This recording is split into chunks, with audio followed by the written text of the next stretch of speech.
Hi, my name is Brian York, and I'm here to present my senior design project, Hydroprocessing of Waste Grease.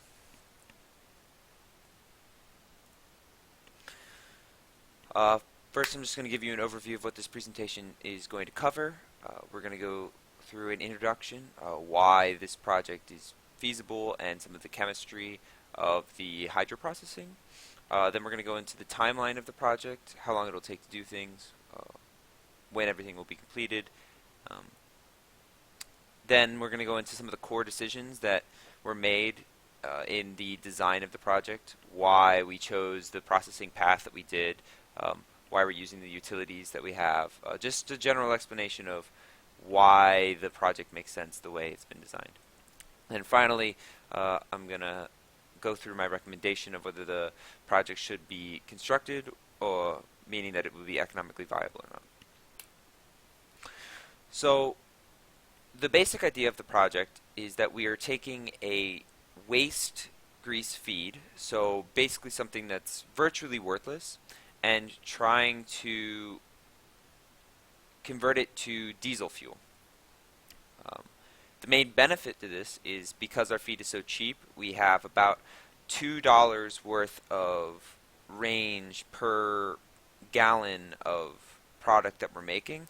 So even if the process is really expensive, it might still be cost efficient. Most chemical processes will have a, let's say 50 cent per pound product that you're making into a 70 cent per pound. Um, a 50 cent pound reactant that you're making into a 70 cent per pound product. But in this case, we're making a 0 cent per gallon and making it into something that's worth $2 per gallon. So there's a lot of room for us to have a very expensive process, which is not normal. Also, even if once we finish the project, we've determined that it is not feasible, because the price of diesel fuel will increase in time, as you can see in this trend here. There is hope that maybe in 5-10 years, as diesel price increases, that the process would be viable as designed now.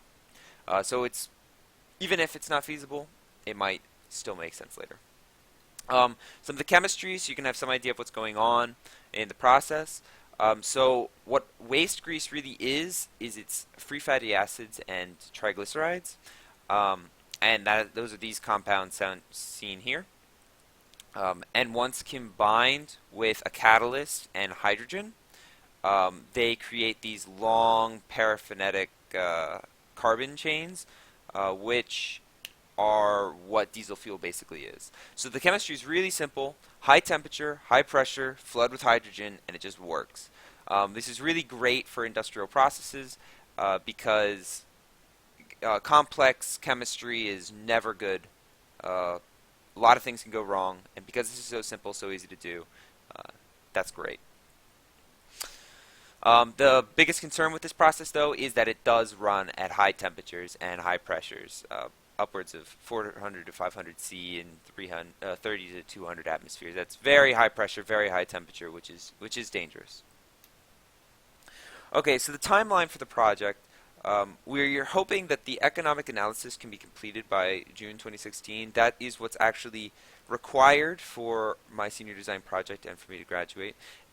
If the project was to be continued after that economic analysis, we'd be looking for contractors to give us a more accurate cost estimate of how much it would take to build our system. And that would probably take until late July. We would add an additional planning period for possible optimization opportunities, and just in terms of finding the exact plant site or possible agreements with companies to provide us with lower cost hydrogen. Those kind of negotiations could take upwards of 2 to 3 weeks at the absolute best. So having this month of extra planning period is safe. And then we would hope that the construction could begin in early October at the earliest, but if more time is required, or a lot of the times companies want to plan around their fiscal year just to spread the cost of a new plant over multiple years. So you might want to wait until the next year to space it out if necessary. Okay, so the scope of the project that we were looking to do, we're not building a large-scale plant. For the diesel, the waste grease feed really doesn't come in huge collected piles. A restaurant might produce, 100 pounds of this waste grease. So you could go to an area with a couple of restaurants, collect all the waste grease, and then run there, and then give them back diesel fuel if they wanted that, or just keep the diesel fuel to ship off later. But this kind of community, small scale, small scope is more feasible for us, just because collecting the amount of grease we would need to run a large plant would just be too expensive.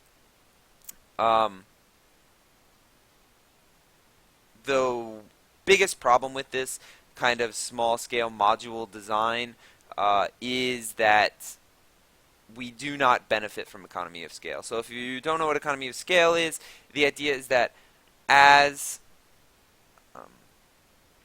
as you become a larger process, the cost to heat, you lose less heat to the atmosphere, basically. So like if you have a very big vessel, there's less surface area, you're losing less heat to the atmosphere, so more heat is getting into your process, you're wasting less energy. So this is typical of a lot of different aspects of chemical engineering.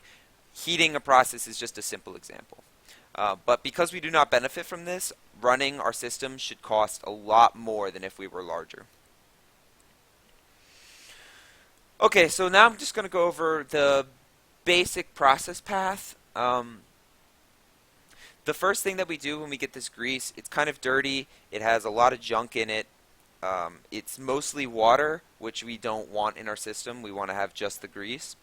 So the first step is that we have a filter right here, and this is going to pull out some of the really easy to remove junk. Like let's say someone threw a beer can in our waste grease, because it is a waste stream. We have to consider that. Then we have our grease and our water that's going to our storage tank. This grease-water mix is still not desirable for us because the water can deactivate our catalyst. And also, we don't know exactly what's in the water, so it's better for us to remove it. So we remove it by using something called a skimmer. And what this is it's basically just this conveyor belt that attracts the oil and kind of pulls the oil off of the top, and then we're able to send the water off in the bottom stream, and the oil would pool right in this pot right here, and then we pull that oil into our next reactor, which is a metal precipitant. This is just basically removing some metal contaminants from the oil and precipitating them. Then to remove the solids, we'd use a centrifuge. That's this trapezoid-like image here, and that would be the main pre-treatment. So at this point, coming out of the centrifuge, we should have clean oil that's ready to go into our reactor. So the first step in our reaction is sending it to this cracking tower. What this cracking tower is going to do is it's going to attack our triglyceride backbones and some of the unsaturation points with some hydrogen, and it's going to crack it and start making some of our long fatty acid chains. There's also the added benefit of if any junk ends up in this cracking tower, it's going to end up in the bottom here, which can then just be filtered out the bottom. And anything that's way too light that's not supposed to be caught in there will also go off the top. So we'll get this nice, clean middle stream of mostly free fatty acids. Those free fatty acids will then travel into our reactor, which will pump excess hydrogen in and complete the reaction, giving us our ideal paraphenetic long carbon chains. At that point, we pump it into our truck and ship it off. But ideally, because we're this community scale, we'd be able to just give it right back to people, and we wouldn't have to ship it off. The final step, just before we pump it into our truck, is a simple flash drum. This flash drum would just separate anything that was light that was kind of created in this reactor. There's the possibility of creating like propane and other things as we're attacking these long carbon chains with hydrogen. Also, we want to recycle our hydrogen, so our hydrogen kind of just cycles back up through here and back into the reactor. So from our initial economics that we've done on the process, it seems feasible, but because of the limit of feed source and because we're not able to take advantage of economy of scale, with our altered scope, it might be feasible, but it'd be much better if we could be a larger plant.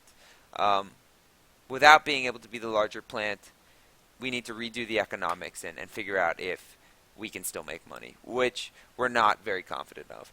If diesel prices went up to about $4 or $5 a gallon, um, we have enough space there to make profit again. But because shipping hydrogen to such a small plant for us is very expensive, it's arguable if our process is feasible.